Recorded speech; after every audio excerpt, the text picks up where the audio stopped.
got a mane like Max's, who is actually quite a nice thin mane, but Max actually hates it being pulled. This is my little naughty technique. And I do use this more than anything on horses to trim the mane. So you can see his mane is actually quite uneven. It's grown out quite uneven.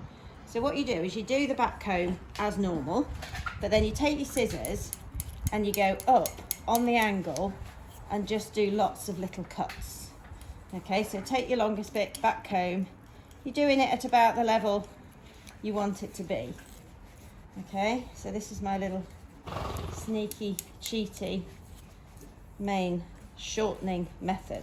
Obviously it's not going to thin a mane, so for those manes that are really thick, it's quite difficult, and at some point, you know, you have to just sort of make the horse cope with the mane pulling. We have one that if ever he gets sedated for any kind of procedure, oh, it's helpful, the dogs.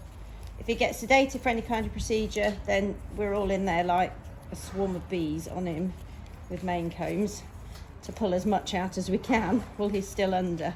And the baby horses that came in with quite feral manes, we did the same with them. So we actually had them sedated to clip purely from a time point of view, just to make my life easier.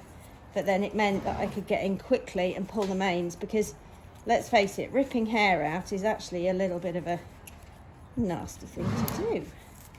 So you can see there, that little section that I've done, how it doesn't look cut.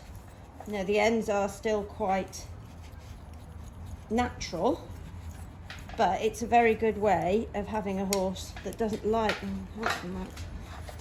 having its mane pulled.